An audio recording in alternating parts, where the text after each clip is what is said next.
अच्छा सानिया, कहाँ अम्माजान? सानिया सी होते?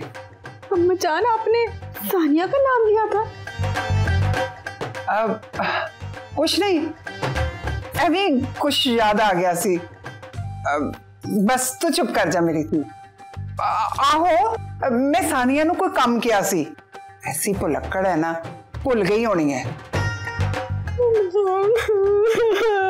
चल बस चुप कर जा, चुप कर जा। मेरी साथ रमजान, मेरी साथ।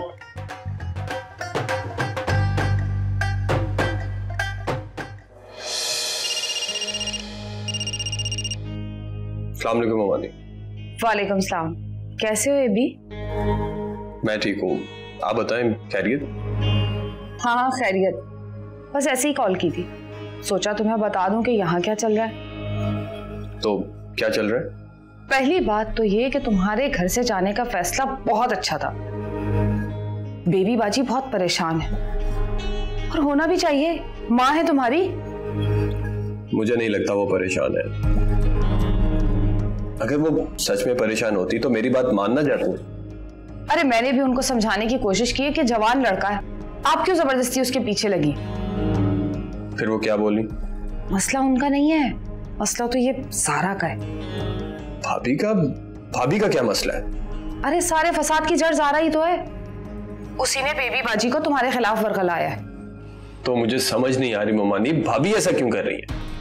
अरे ये समझने से तो मैं भी कासिर हूँ कि वो ये सब कुछ कर क्यों रही है। असल में ना दुनिया में कुछ लोग बहुत जहरीले होते हैं, ना खुद खुश रहते ना दूसरों को खुश रहने देते हैं। नहीं नहीं नहीं नहीं, ऐसा नहीं हो सकता, कुछ तो वजह होगी। भाभी ऐसा बिला वजह तो नहीं कर सकती। फसादी लोगों को फसाद मचाने के लिए किसी वजह की जरूरत नहीं होती। खैर अगर ऐसा है तो बहुत अफसोस की बात है। खैर अगर ऐसा है ना तो मैं तो कहती हूँ इस बात का अफसोस भी नहीं करना चाहिए, दफा करो इन लोगों। और मेरी बात गौर से सुनो जी। इसी तरह से प्रेशर बना के रखो और मैं भी वक्तन फवक्तन बेबी बाजी का दिमाग बनाने की कोशिश करती हूँ। वैसे ममानी आपको लगता है वो मान जाएंगी? अरे कोशिश तो कर सकते हैं हम। हाँ कोशिश तो कर सकते हैं। बस दुआ करो कि हमारी प्लानिंग में ज़ारा कोई गंदा मचाए। और तुम्हें कसम है जब सारे मसाइल हल हो जाए ना तो ज़ारा की बच्ची को बिल्कुल मत छोड़ना, सारा गंद इसी का फैलाया हुआ है। अरे जीना आराम करके रखा है हमारा।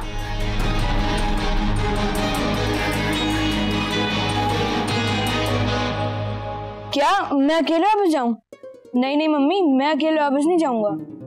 बेटा ऐसे ही है। मम्मी मैं अकेले कैसे जाऊंगा? बेटा वहाँ पे तुम्हारा पूरा ददियाल है, रख लेंगे तो मौत नहीं पड़ जाएगी। मम्मी लेकिन आप मुझे अकेला क्यों भेज रही हैं? बेटे क्योंकि नेक्स्ट मंथ तुम्हारी एग्जाम है और मैं नहीं चाहती कि घर की सिचुएशन की वजह से तुम्हारी ना पढ़ाई में कोई कॉम्प्लिकेशन हो। मैं कवर कर लूंगा मम्मी। ए बंटी जिद मत किया करो। मम्मी मैं वापस नहीं जाऊंगा। मैं तेरे को पूछ नहीं रही हूँ, तेन दस रही हूँ, बस 2 दिन में ना तुम जा रहे हो, you're going। मम्मी आप भी गलत कर रही हैं। ना तुम मुझे बताया करोगे क्या सही है और क्या रॉन्ग है। मम्मी मैंने कभी अकेले ट्रैवल नहीं करा है। बेटे उसका इंतजाम मैंने कर लिया है, वो कनाडा में है ना हमारे कैफी साहब, वो नेबर, उनका दामाद और बेटी कनाडा जा रहे हैं, तुम्हें साथ ले जाएंगे। और दुख की बात कोई नहीं है, यहाँ से जहाज में बैठना है, उधर लैंड करके लथ जावी। और आप यहाँ रह के क्या करेंगी? हे बंटी मैं यहाँ पे सब कुछ फिक्स करके आऊंगी। मम्मी मैं ऑनलाइन एग्जाम दे दूंगा।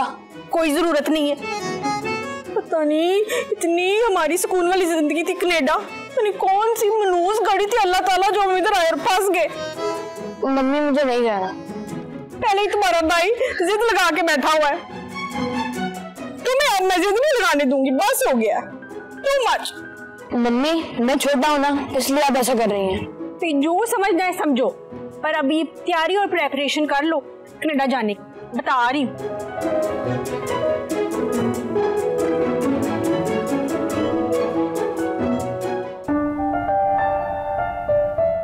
क्या हुआ? ये सुबह सुबह मुंह पे बाल क्यों बजाए हुए हैं? मुझे बहुत शर्मिंदगी हो रही है। किस बात पे? मेरी वजह से बेबी पुप्पो इतनी परेशान है। तुम्हें शर्मिंदा होने की कोई जरूरत नहीं है, ये तो हमारा प्लान था ना। वो पहले बेबी के घर के जाने की वजह से परेशान थी, सदमे में थी, और अब ये पासपोर्ट का सदमा। आहिस्ता आहिस्ता बोल, आहिस्ता। सॉरी।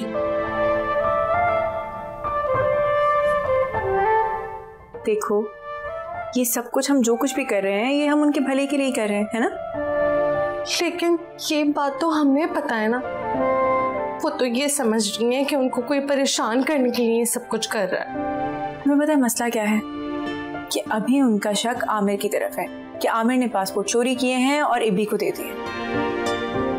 हमें जो कुछ भी करना होगा ना, वो बहुत जल्दी करना होगा, प्रोसेस तेज करना पड़ेगा। हाँ, अच्छा वो ना इरफान मुझे बहुत मैसेज करता है। ठीक है, अच्छी बात है, तो उसे उलझा कर रखो, हम उसे सही वक्त पे इस्तेमाल करेंगे। लेकिन फायदा क्या? अभी तक तो हमें ये भी नहीं पता कि वो सवेरा से मोहब्बत करता है या सिर्फ दोस्त है उसका। वक्त आने पर ये भी पता चल जाएगा। फिलहाल तुम उससे सिर्फ दोस्ती रखो, उसे उलझा कर रखो, सिर्फ बातें करो और कुछ नहीं। उसे बस ये यकीन होना चाहिए कि तुम एक नॉर्मल लड़की हो जिसका कोई एजेंडा नहीं है, तभी वो अपनी असलियत तुम्हारे सामने खोल कर रखेगा।